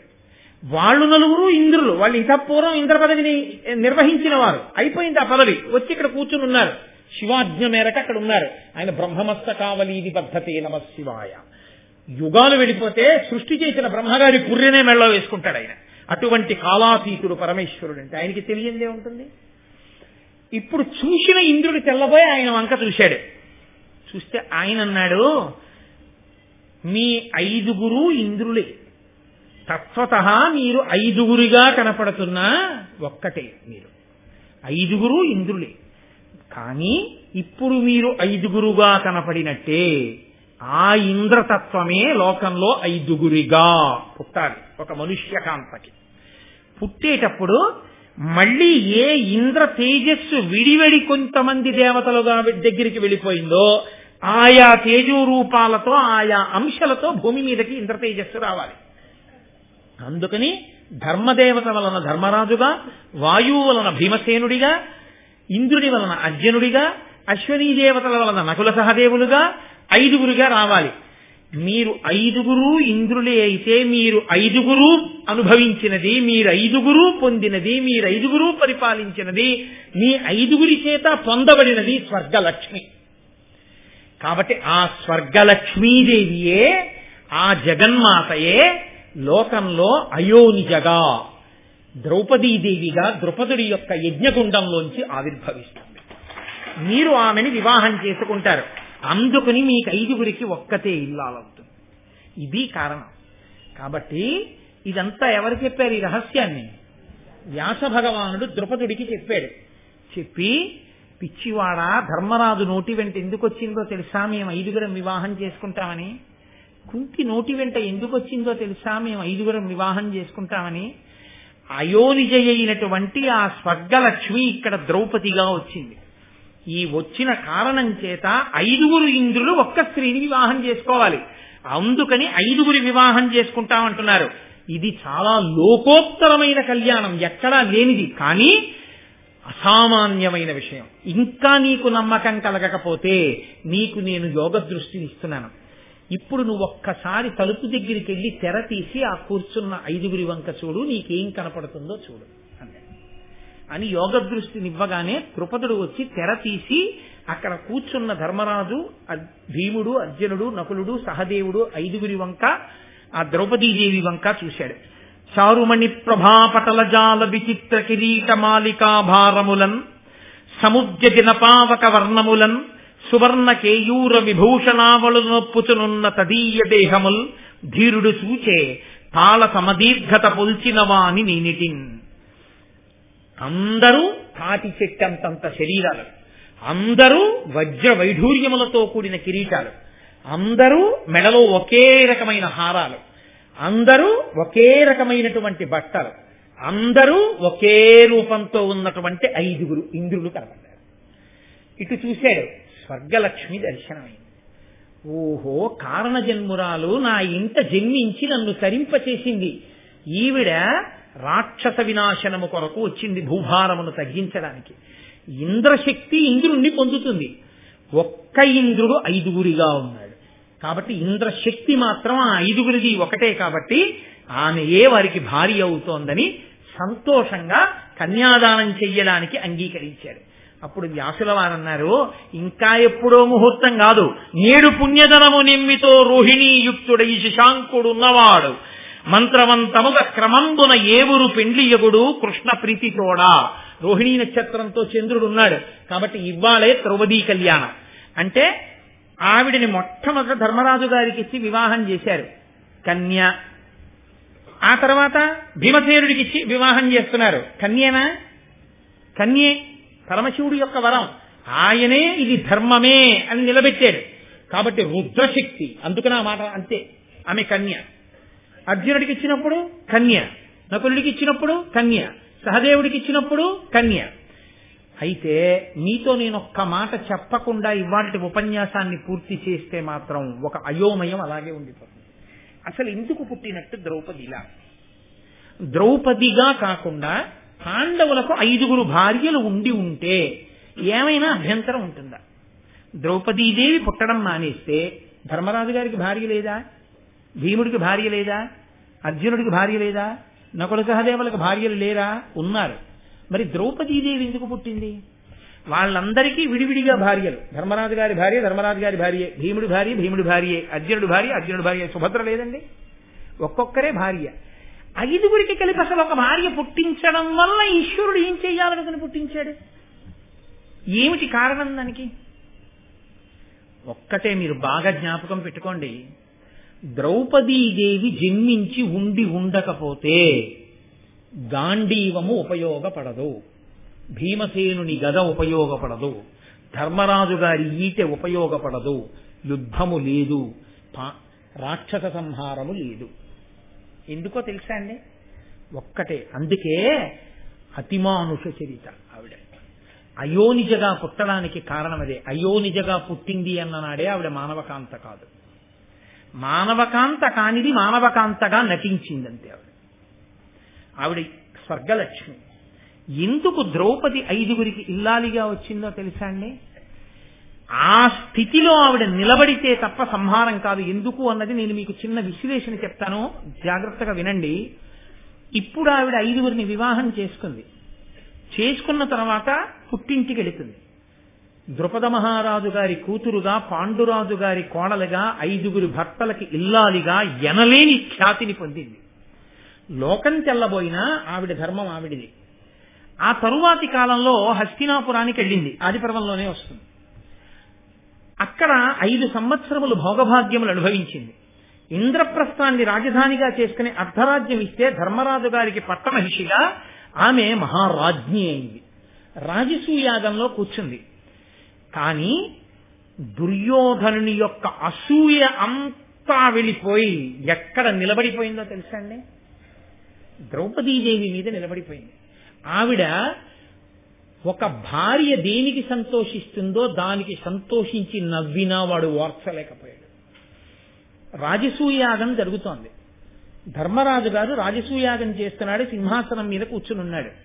దుర్యోధనుడు కింద నిలబడి ఉన్నాడు. అతను ఊహించనంత వైభవానికి పాండవులు ఎదిగిపోయారు. నువ్వు చిన్నప్పటి నుంచి మా ఆయన్ని ఆయన తమ్ముళ్ళని పాడు చేద్దామని చూశావు. నువ్వు ఎంత పాడు చేద్దామనుకున్నా ఆయన ధర్మం ఆయనకి ఎంత రక్షణ కల్పించిందో చూసావా? ఎంత గొప్పగా ఎదిగాడో చూసావా మా ఆయన అని తన భర్తల్ని పాడు చేద్దామనుకున్నవాడు కనపడ్డప్పుడు ఏ స్త్రీ అయినా నువ్వు ఎంత చేస్తే మాత్రమే ఈ స్థితిని పొందలా అని ఒక చిన్న నవ్వు నవ్వకుండా ఉంటుందా? ఓ చిన్న నవ్వు నవ్వింది. దానికి వాడి కక్ష మరింత పెంచుకున్నాడు. ఇది ఎంత స్థాయికి తీసుకెళ్లిపోయాడంటే పాండవుల్ని ద్యూతానికని పిలిచాడు. ఆ ద్యూత క్రీడలో ఓడిపోయాడు ధర్మరాజు గారు. ఓడిపోవడం అనేటటువంటి దాన్ని కేవలం రాజ్యం ఓడిపోవడం వరకు తీసుకెళ్లి ఉంటే ధర్మరాజు గారి తృప్తి ఎంత తృప్తో తెలుసా అండి? 5 ఊళ్ళు ఇస్తే చాలు ఊరుకుంటాడు. ఆయనే అన్నాడన్నమాట. కానీ పెద్ద మలుపు మహాభారతం ఎక్కడ తిరిగిపోయిందంటే ప్రతిజ్ఞలు లేవు. నేను దుర్యోధనుడిని చంపుతాను, దుశ్శాసనుడిని చంపుతాను, ఈ ప్రతిజ్ఞలు ఏమీ లేవు. ఎవరి భార్యలు వాళ్ళ ఇళ్లలో కూర్చుంటారు. ద్రౌపదీదేవి మీద పెట్టుకున్న కక్ష, ఆవిడ అతిలోక సౌందర్యమే దుర్యోధనుడి మనసుని పాడు చేసి ఈవిడ వీళ్ళ 5గురికి భార్య అవడమా? వాడన్న మొదటి మాట ఏమిటంటే వాళ్ళ నుంచి ఆవిడ్ని విడగొట్టేయగలమా, లేకపోతే దెబ్బలాట్లు పెట్టగలమా? కాబట్టి ఇప్పుడు అతను ఏం చేశాడంటే ద్రౌపదీదేవిని అందులోకి లాగాడు. ఆమెని కూడా ధర్మరాజు ఒడ్డేటట్టు చేశాడు. ఆమెని ఓడిపోగానే అతను ఎంత దూరం వెళ్ళిపోయాడంటే నా దాసి, నా గది ఊడవాలి, వెళ్ళి తీసుకురండి అన్నాడు. దుశ్శాసనుడి దగ్గరికి వస్తుంటే ఆవిడంది, అలా రాకూడదు, నన్ను ముట్టుకోవద్దని సభలో పరిగెత్తి ధృతరాష్ట్రుడి దగ్గరికి వెళ్లి చాటున దాక్కుంది. భీష్ముడి చాటున దాక్కుంది. అత్తగారు కదా, 9 కొడుకుల తల్లి కదా, రక్షించకపోతుందా అని గాంధారి చాటుకెళ్లి దాక్కుంది. ఒక్కరూ మాట్లాడిన వాళ్ళు లేరు, వికర్ణుడు తప్ప. దుశ్శాసనుడు వచ్చి ఆమె వలువలు ఊడ్చేస్తున్నాడు. 5గురు భర్తలు దివ్యాయుధ సంపన్నులు తలలు వంచు కూర్చున్నారు. 5గురు ఆవిడ వలువలు ఊడుస్తుంటే నా పెద్దలన్న వాళ్ళు నన్ను రక్షించేవాళ్ళు లేరు, నా భర్తలన్న వాళ్ళు రక్షించలేరు, నన్నోడి తన్నోడేనా, తన్నోడి నన్నోడేనా అని ఆవిడ సభాప్రభంలో వేసిన ప్రశ్న అలాగే ఉండిపోయింది. ఆవిడ అంది, నేను ఏకవస్త్రాన్ని, రజో దోషంతో ఉన్నాను, నా ఒలువ ఊడ్చవద్దంది. అయినా వినకుండా సభ మధ్యలో ఈవిడ ఒకరికి భార్య కాదు, చాలా మందిని భర్తగా పొందింది. కాబట్టి ఇలాంటి దానికి బట్టలు ఊడదీస్తే తప్పేం లేదు, ఊడదీయమన్నాడు కర్ణుడు. ఆయనకి ఎప్పుడూ దుర్యోధనుడి పక్కన నిలబడి దుర్యోధనుడిని రెచ్చగొట్టడం ఆయనకి సరదా. ఇంతమందికి ఇల్లాలైన దానివి చేతకాని పాండవులకు ఇల్లాలిగా ఉండడం కన్నా నిన్ను గెలుచుకున్న దుర్యోధనుడికి ఇల్లాలివైతే నిన్ను రక్షిస్తాడన్నాడు. తొడ చూపించి 10 మంది ఆడవాళ్లున్న చోట అసలు తొడ కొట్టకూడదు అన్న ధర్మాన్ని కూడా విస్మరించి దుర్యోధనుడు తొడ మీద కొట్టి చూపించాడు, వచ్చి నా తొడ మీద కూర్చోమని బావగారు. అప్పుడు కూడా పాండవులు తలెత్తలేదు. ఈ కష్టాలని ఒక సామాన్యమైన వనిత తట్టుకుంటుందని మీరు ఎలా అనుకుంటున్నారు? ఒక సామాన్య స్త్రీ తట్టుకుంటుందా? ఒక సామాన్య స్త్రీ కథని మలుపు తిప్పగలదా? అది ద్రౌపదీదేవికే సాధ్యం, అనితర సాధ్యమైన విషయం. ఆవిడ స్వర్గలక్ష్మి, ఆవిడ అయోనిజ, కాబట్టి తట్టుకుంది ఆవిడ. పనికి మారిన వాళ్ళు వీళ్లు కారు, నేను పిలవవలసిన వాడు వేరొకడున్నాడు.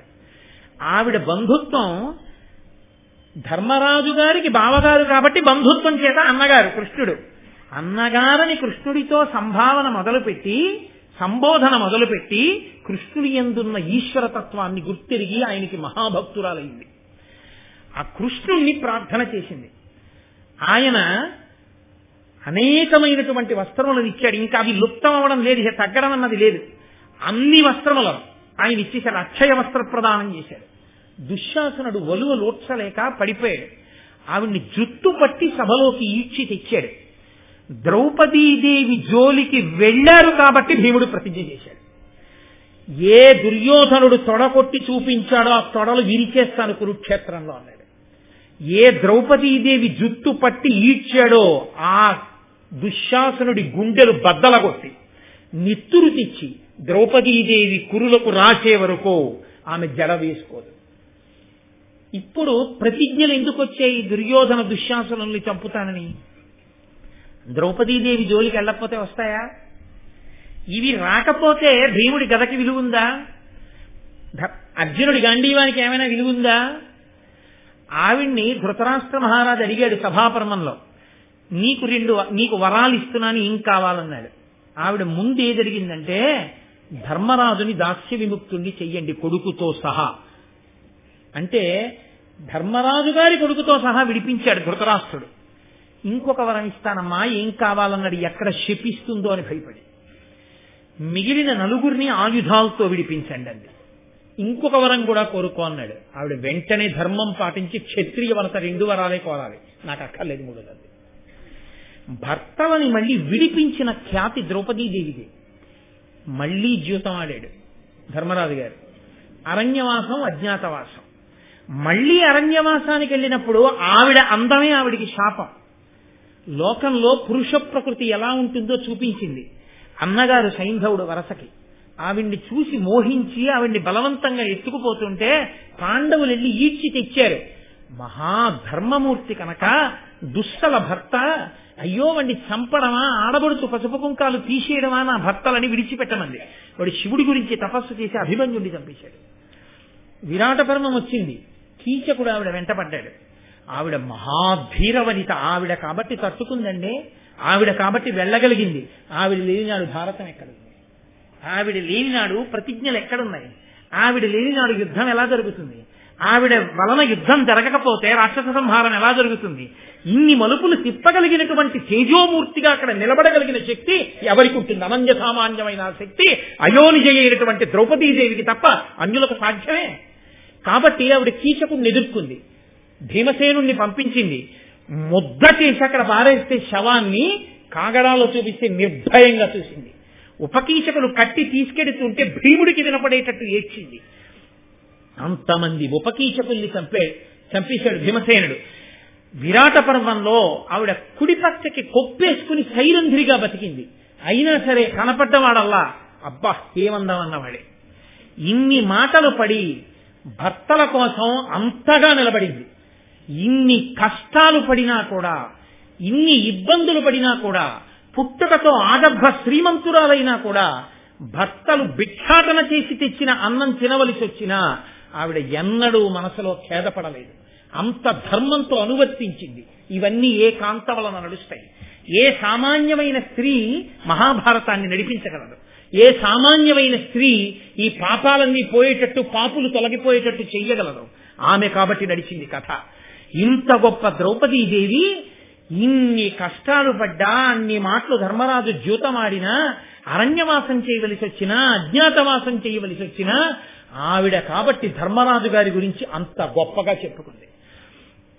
విరాట పర్వంలో ధర్మరాజు గురించి చెప్తూ, యవ్వనివాకిట నిభమద పంకంబు రజభూషణ రజో రాజినడగు, యవ్వని చారిత్రమెల్లలోకములకు వజ్రయై వినయంబు నలరగరపు, ఎవ్వని గుణలత లెడువారాసుల కడపటి కొండపై కలయబ్రాకు ఎవ్వని కడగంట నివ్వటిల్లెడి చూట్కి మానిత సంపద లినుచుండు అతడు భూరి ప్రతాప మహాప్రదీప దూర వైరి వీర విఘటిత పదశోభితుడైన ధర్మజుండు కేవల మర్చుడే ధర్మసుతుడు అంటుంది ఆవిడ.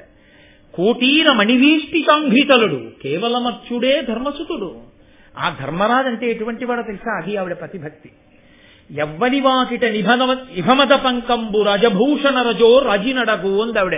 ధర్మరాజు గారు సింహాసనం మీద కూర్చుంటే ఎదురుగుండా మదగజములు నిలబడితే ఆ మదగజముల నుండి స్రవించేటటువంటి ఆ మద జలములు వాటి వలన నేలంతా బురదైపోతే ఆ మద జలం నిలబడిపోతే అది దేని వలన ఇంకిందోట తెలుసా?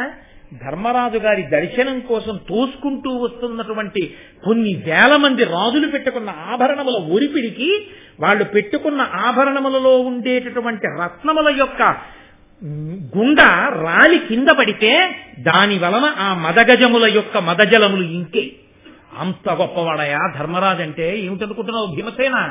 కాబట్టి ఎవ్వని వాకిట నిభమద పంకంబు రజభూషణ రజో రాజినడగు ఎవ్వని కడగంట ఇవ్వటిల్లెడి చూట్కి మనిత సంపద లినుచుండు.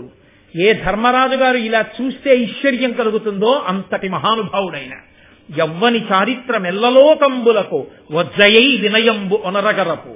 ఏ ధర్మరాజు గారిని అన్ని లోకాలు గురువుగా తీసుకుని వినయం నేర్చుకుంటాయో అటువంటి మహితాత్ముడు. ఎవ్వని గుణలత లిడువారాసుల కడపటి కొండపై కలయబాకు 7 దీపములను దాటి మహానుభావుడి యొక్క గుణములని తీగలు మేరుపర్వత శిఖరాల్ని చుట్టుకున్నాయి. అటువంటి వాడయ ఆయన పాదములు ఎప్పుడూ కూడా వైరి వీర కోటీర మణివేష్టి కాంఘ్రితలుడు. వైరిరాజులు శత్రురాజులు ఇతర రాజులు అందరూ వచ్చి ధర్మరాజుకు లొంగిపోయి వంగి నమస్కరిస్తుంటే వాళ్ళ కిరీటములలో పొదగబడినటువంటి వజ్రముల యొక్క కాంతి చేత నీరాజనములు ఇవ్వబడి ప్రకాశిస్తుంటాయి. అటువంటి పాదములు. అతను కేవలమర్త్యుడా సామాన్యమైన మనుష్యుడా ధర్మరాజు అంటే? అంత గొప్పవాడంది. ఎన్ని మాటలు ధర్మరాజు గారితో వాదన చేసింది. ధర్మరాజు గారిని యుద్ధం వైపుకి తిప్పే ప్రయత్నం చేసింది ద్రౌపదీదేవి. ఆఖరికి చిట్ట చివర రాజ్యం సూది మోపినంత కూడా ఇవ్వను అని దుర్యోధనుడు ప్రకటిస్తే పాండవుల్ని మట్టు పెట్టడానికి ప్రయత్నిస్తుంటే కృష్ణుడు రాయబారానికి బయలుదేరుతూ ధర్మరాజు గారిని ఏం చెప్పమంటావు బావా అని అడిగితే 5 ఉళ్ళిచ్చినా చాలని చెప్పు బావా అని ధర్మరాజు గారంటే ఆఖరణ ద్రౌపదీదేవిని అడిగాడు కృష్ణుడు. ఏమమ్మా నీ మాట ఏమిటన్నాడు. ఆవిడ సర్రున లేచి తన జుత్తు ఇలా తీసి ఆయన ముందు చూపించండి. ఆనాడు దుశ్శాసనుడు జుత్తు పట్టి ఇచ్చాడు అన్నా నన్ను. ఏమి నీ చెల్లెలు సుభద్రను అలా ఈడిస్తే ఇలాగే మాట్లాడేవాడివా? 5 ఊళ్ళు అడుగుతానని వెళ్ళేవాడివా రాయబారానికి? నేను నీ చెల్లెల్ని కానా? భీముడి ప్రతిజ్ఞ నిరర్ధకమా? దుశ్శాసనుడిని చంపలేడా? అర్జునుడి గాంధీవం దేని కొరకు తీసుకెళ్లి అవతల మారేయడానికా? ఆ గాంధీవంతో యుద్ధం చేసి చంపలేడా? దుష్టులు నశించిపోవద్దా? చేత కాక 5 ఊళ్ళు అడుగుతావా ధర్మరాజు అడిగాడని. నా కొప్పు నేను ఎప్పుడు వేసుకోను. దుశ్శాసనుడి గుండెలు బద్దలైతే తప్ప నెత్తురుతో తలిస్తే తప్ప నా కొప్పు వేసుకోవడానికి వీల్లేదు. కాబట్టి అన్న నా కొప్పు జ్ఞాపకం పెట్టుకుని నువ్వు మాట్లాడండి. వెంటనే కృష్ణుడు ఏమన్నాడో తెలుసా అండి? ఈ భూమండలం కదిలిపోయినా సరే, నక్షత్రములు రాలిపోయినా సరే, సప్త సముద్రములు కదిలిపోయినా సరే నీ ప్రతిజ్ఞ నెరవేరుతుంది ద్రౌపది. నీ కురులు ముడుచుకుంటావు, నువ్వు కొప్పు వేసుకుంటావు. అమ్మా బెంగ పెట్టుకోకన్నాడు. అందుకే ద్రౌపది మాట్లాడిన మాటలే ఆయనకి అని నొత్తురు చత్తురు రాజరాజా అని అన్ని మాటలు చెప్పాడు. కురుక్షేత్ర యుద్ధం వచ్చింది. శత్రువులందరూ మడిసిపోయారు. అంత సంతోషించింది. మళ్లీ పాండవ పట్టమహిష అయింది. ద్రౌపదీదేవి జీవితంలో అత్యంత విచారకరమైన రోజు. ఆమె వలన పుట్టినటువంటి పిల్లలు సింహాసనం మీద కూర్చోవాలి. ధర్మరాజుకు కలిగినటువంటి కొడుకు. రాత్రికి రాత్రి మహాతల్లికి అండగా నిలబడిన వాడు కష్టాల్లో ఇద్దరే. ఒకరు కృష్ణుడు, ఒకడు దృష్టజ్యుమ్నుడు. తోడ పుట్టినవాడు మహానుభావుడు అన్నగారు, ఇంకొకడు అన్నగారి వరస అయినటువంటి పరమేశ్వరుడు. ఇద్దరు తన భర్తల్ని జాగ్రత్తగా కృష్ణ పరమాత్మ తప్పిస్తే రాత్రికి రాత్రి గురుపుత్రుడైనటువంటి అశ్వత్థామ యుక్తాయుక్త విచక్షణ మరిచిపోయి ఉన్మాదం పట్టిన వాడై శిబిరంలోకి వచ్చి నిద్రపోతున్న తన అన్నగారిని చంపేశాడు. తన 5 పిల్లల కంఠాలు కోసి చంపేశాడు. తెల్లవారి లేచేటప్పటికి నెత్తుటి మడుగు, తన 5 కొడుకులు చచ్చిపోయారు. ఇంకా వెళ్లి సింహాసనం మీద కూర్చున్నదే లేదు, కొడుకులే లేని తల్లిగా మిగిలిపోయింది. ఆవిడకొచ్చింది బాధ నిజంగా ఆ రోజున. అప్పుడు కూడా గురుపుత్రుడు అన్నాడు ధర్మరాజు గారు మహాభారతంలో. అంటే ఆవిడ అశ్వత్థామని నిగ్రహించగలిగిన వాడు అర్జునుడని తెలుసు. అయినా అర్జునుడికి గురువైన ద్రోణాచార్యుడంటే ప్రీతి. గురుపుత్రుడు గురువుతో సమానం కనుక అశ్వత్థామని పట్టి తెస్తాడో తేడోనని భీముడి చెయ్యి పట్టుకుని నలిపి రెచ్చగొట్టింది. నా కొడుకులు చంపిన వాడి శవాన్ని తీసుకొచ్చి నా ముందు పారేస్తే తప్ప నాకు శాంతి లేదు భీమా. ఆనాడు కీచకుణ్ణి చంపినా, హిడింబాసురుణ్ణి చంపినా నువ్వు వెళ్ళి తీసుకురా అంది. కొడుకులే చచ్చిపోయినా అర్జునుడు వెళ్ళి ఆ అశ్వత్థామని తీసుకొచ్చి ఎదురుగుండా నిలబడితే ఉద్రేకంబునరారు శస్త్రధరులై యుద్ధావనింలేరు కించి ద్రోహంబును నీకు చేయురు బలోత్సేకంబునం చీకటిన్ భద్రాకారుల చిన్నిపాపల రణప్రౌఢ క్రియాహీనులన్ నిద్రాసక్తుల సంహరింపనకటా నీ చేతులు ఇట్లాడెను అంది. నిద్రపోతున్నారా పిల్లలరా, యుద్ధానికి రాలేదురా, యుద్ధ భూమిలో లేరురా, అలాంటి 5 పిల్లల్ని పట్టుకుని చంపేస్తావా అని చంపేస్తానన్నాడు భీముడు ఆ అశ్వత్థామని. ఆవిడంది, అక్కట పుత్రశోక జనితాకుల భార విషణ్ణ చిత్తనై పొక్కుతునున్న భంగినను బోర కిరీటిని బద్దు చేతినే డిక్కడ కిచ్చితెచ్చడు సహింపనిదై భవదీయమాత నేడెక్కడ ఎట్టి శోకమున ఏడ్చుచు పొక్కుతున్నదో. కొడుకులు పోయి నేనెలా ఏడుస్తున్నానో అలా అశ్వత్థామ చచ్చిపోతాడేమోనని ద్రోణపత్ని, మీ గురుపత్ని ఏడుస్తోందయా, విడిచిపుచ్చేయండి. పోతన గారి చేతిలో కరుణామూర్తి. చిట్ట చివర స్వర్గారోహణ పర్వంలో ముత్తైదువతనాన్ని కోరుకున్నందుకు గాను ఏదో మిష ఉండాలి కాబట్టి అర్జున పక్షపాతం అన్న పేరుతో ముందు పడిపోయినటువంటి ధర్మమూర్తి. ఇన్ని ఉద్ధాన పతనాలు ఆవిడ జీవితంలో, ఇన్నిటిని తట్టుకుని ఒక ఆడదాని కారణం చేత శపథములు జరిగితే తప్ప కురుకుల నాశనం జరగదు. వాళ్ళు నశించరు. వాళ్ళు నశించాలంటే ద్రౌపదీదేవి కారణంగా ప్రతిజ్ఞలు జరగాలి. అటువంటి స్థాయిలో నిలబడగలిగిన ఏకైక వ్యక్తి ద్రౌపదీదేవి. నేను కేవలం సింహావలోకనం చేశాను తప్ప నిజానికి ద్రౌపదీదేవి గురించి పూర్తిగా మాట్లాడలేదు. అంతటి దివ్యమైన తేజస్సు కలిగిన తల్లి, సాక్షాత్తు స్వర్గలక్ష్మి. ఆమె శాంతి కావలసిన వాళ్ళకి శాంతినివ్వగలదు. ఆమె వంక చూడకూడని చూపు చూసిన వాళ్ళని మాంసపు ముద్ద చేయించగలదు. అది ఏ రకంగా చూసినా ఆవిడ అంగీకరించదు. కాబట్టే అటువంటి తల్లికి, అటువంటి స్వర్గలక్ష్మి స్వరూపిణి అయినటువంటి ఆ ద్రౌపదీదేవి, ఆ తల్లి కళ్యాణం జరిగి సంతోషంగా ఉన్నటువంటి ఆదిపర్వంలోని ఈ ఘట్టం దగ్గర పరిసమాప్తం చేస్తూ, దగ్గరగా 8:45 వరకు మాట్లాడాను. అయినా మీ అందరూ శ్రద్ధాళువులై విన్నందుకు మీకు అభినందనలను ఆవిష్కరిస్తూ ఒక్క మాట మనవి చేస్తాను. స్వస్తి. ఇక్కడ ఉపన్యాసం అయిపోయింది. 5 నిమిషాలు మాత్రమే తీసుకుంటాను. మహాకుంభాభిషేక క్రతువు ప్రారంభం అవుతోంది. కుంభాభిషేకం అత్యద్భుతమైన ప్రక్రియ. వేరొక రోజు నేను కుంభాభిషేకం గురించి చెప్తాను మీకు. దీనిలో అంతర్భాగంగా రేపు సాయంకాలం తదియ తిథి వెళ్ళిపోకముందే ఇక్కడ లలితా సహస్రనామ స్తోత్రం, విష్ణు సహస్రనామ స్తోత్రం, హనుమాన్ చాలీసా ఇవన్నీ కూడా కుంభాభిషేక సమయంలో వచ్చి కూర్చుని భగవంతుడి స్తోత్రం చేసుకుంటే చాలు. సూర్యోదయానికి ప్రారంభించి సూర్యాస్తమయం వరకు, అంటే 6:30కి నేను ఉపన్యాసానికి వచ్చేంత వరకు విష్ణు సహస్రం, లలితా సహస్రం పారాయణ అలా జరుగుతూనే ఉంటుంది లోపల. చక్కగా మీలో ఎవరికి ఏ సమయంలో వచ్చి కూర్చుని చేసుకోగలిగితే ఆ సమయంలో మీ అందరూ కూడా రేపు సాయంకాలం 4 గంటల నుంచి ప్రారంభమవుతుంది. 3:30 ఆ సమయంలో ప్రారంభం అవుతుంది. 6:30కి ఆపుతారు. మళ్ళీ ఎల్లుండి తెల్లవారుజామున ప్రారంభం అవుతుంది. 6వ తారీఖు సాయంకాలం ఈ మహాకుంభాభిషేకం ప్రధానంగా అయ్యప్ప స్వామి దేవాలయానికి కుంభాభిషేకం చెయ్యడం కోసమని విశాఖ షణ్మత స్థాపనాచార్య, జగద్గురు శంకరాచార్య, శారదా పీఠాధిపతులు, పరమహంస పరివ్రాజకులు శ్రీ శ్రీ శ్రీ స్వరూపానందేంద్ర సరస్వతి మహాస్వామి వారు మన ఆహ్వానాన్ని మన్నించి వారిక్కడికి వచ్చి కుంభాభిషేకం చేయడానికి అంగీకరించారు. వారు వస్తాము అన్నప్పుడు వారిని మేము ఒక ప్రార్థన చేశాం. పీఠాధిపతులు చేసేటటువంటి చంద్రమౌళీశ్వరార్చన అందరూ చూసి ఉంటారు, కొంతమంది చూడని వాళ్ళు ఉంటారు. కాబట్టి ఇటువంటి పవిత్ర సమయంలో మీరు ఇక్కడ చంద్రమౌళీశ్వరారాధన చేసి శ్రీచక్రార్చన చేస్తే మా దేవాలయ భక్తులందరూ కూడా చూసి తరిస్తారు. కాబట్టి మహానుభావ 6వ తారీఖు సాయంకాలం 6:30 మీరు ఆ శ్రీచక్రార్చన చంద్రమౌళీశ్వరారాధన చెయ్యండి అని అడిగాం. వారు దయతో అంగీకరించారు. కాబట్టి ఆ రోజు సాయంకాలం చంద్రమౌళీశ్వరారాధన శ్రీచక్రార్చన ఉంటాయి. మీ అందరూ 6వ తారీఖు సాయంకాలం 6:30 ఆ కార్యక్రమం